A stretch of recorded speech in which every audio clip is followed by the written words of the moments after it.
मेरी सभी बहनें, अगर आप अपने पति से सच्चे मन से प्रेम करती हैं तो इस वीडियो को दिल से लाइक करें और कमेंट में जरूर लिखें जय चौथ माता की।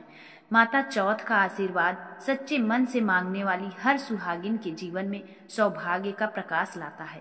माता रानी आपके पति की आयु दीर्घायु करे और आपके दाम्पत्य जीवन में सुख शांति बनी रहे।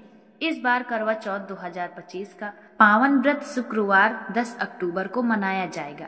शुक्रवार का दिन माता लक्ष्मी को समर्पित होता है, इसलिए इस दिन बहुत शुभ और मंगलकारी रहेगा। इस दिन अगर आप श्रृंगार का सामान, मेकअप या चूड़ियां खरीदती हैं तो आपके घर में लक्ष्मी के आगमन का संकेत माना जाता है।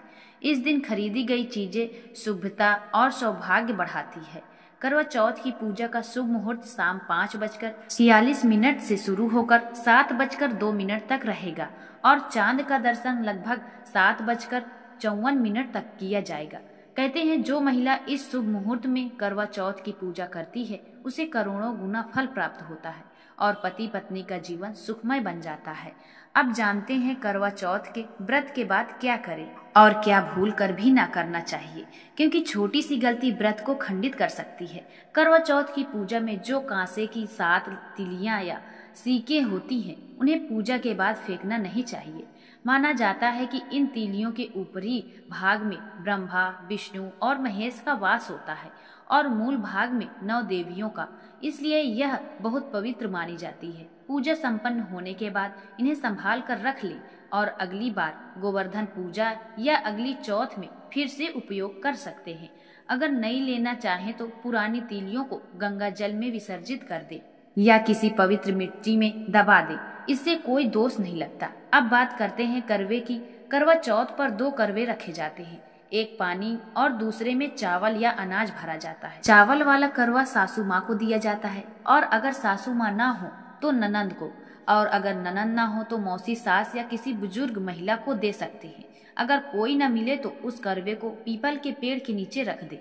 जिस करवे में पानी होता है उसे मिट्टी में या गमले में डाल दे, क्योंकि उसमें माता लक्ष्मी और पार्वती का वास होता है। चावल वाले करवे के चावल पक्षियों को डालें, इससे घर की दरिद्रता दूर होती है और घर में सुख समृद्धि आती है। पूजा में चौथ माता और चांद की तस्वीर का उपयोग किया जाता है, लेकिन याद रखें पूजा के बाद इन तस्वीरों को कभी फेंके या फाड़े नहीं। अगर तस्वीरें सही हालत में हैं तो उसे घर के मंदिर या अलमारी में संभाल कर रखें और अगर फटी या पुरानी हो गई हो तो उसे गंगा जल में विसर्जित करें या पीपल के पेड़ के नीचे रख आएं। ऐसा करने से माता रानी प्रसन्न रहती हैं और घर में खुशहाली बनी रहती है। जो महिलाएं पूजा के बाद चौकी सजाती हैं वे ध्यान रखें कि चौकी रात में नहीं उठानी चाहिए। करवा चौथ की रात माता चौथ उसी चौकी पर विश्राम करती हैं। अगर आप रात में ही चौकी उठा देते हैं तो व्रत भंग हो जाता है और पति पर संकट आ सकती है। इसलिए चौकी को अगले दिन सुबह स्नान के बाद माता से आशीर्वाद लेकर ही हटाएं। करवा चौथ पर अपनी सुहाग की निशानी जैसे चूड़ियां, बिंदी, सिंदूर, मंगलसूत्र या श्रृंगार का सामान किसी और महिला को कभी न दें। यह सब आपके पति का प्रतीक है। इसे किसी और को देने से अशुभ प्रभाव पड़ता है। अगर कोई वस्तु पुरानी हो जाए तो उसे किसी को देने की बजाय गंगा जी में विसर्जित कर दे। अब जानते हैं कि कौन सी महिलाएं करवा चौथ का व्रत नहीं रखेंगी। जिनका विवाह सिर्फ कोर्ट मैरिज से हुआ हो और 7 फेरे नहीं हुए हैं, उन्हें यह व्रत नहीं रखना चाहिए, क्योंकि यह शास्त्रों के अनुसार पूर्ण नहीं माना जाता है। जो गर्भवती महिलाएं हैं वे डॉक्टर की सलाह से ही व्रत रखें। मासिक धर्म के दौरान महिलाएं पूजा में सीधे शामिल ना हो, लेकिन कथा सुन सकती हैं और संकल्प बनाए रख सकती हैं।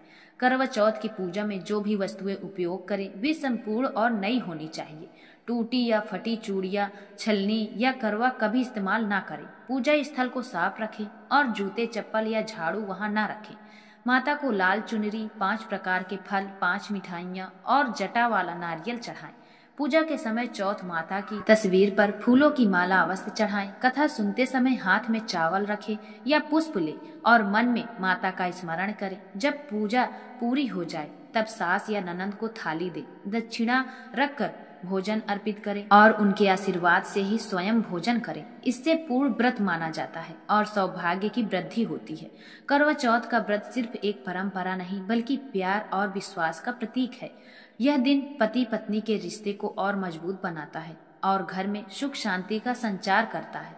दोस्तों, अगर यह जानकारी आपको अच्छी लगी हो तो वीडियो को लाइक करें, चैनल को सब्सक्राइब करें और कमेंट में लिखें जय चौथ माता, ताकि माता रानी का आशीर्वाद हमेशा आपके जीवन में बना रहे। जय माता रानी।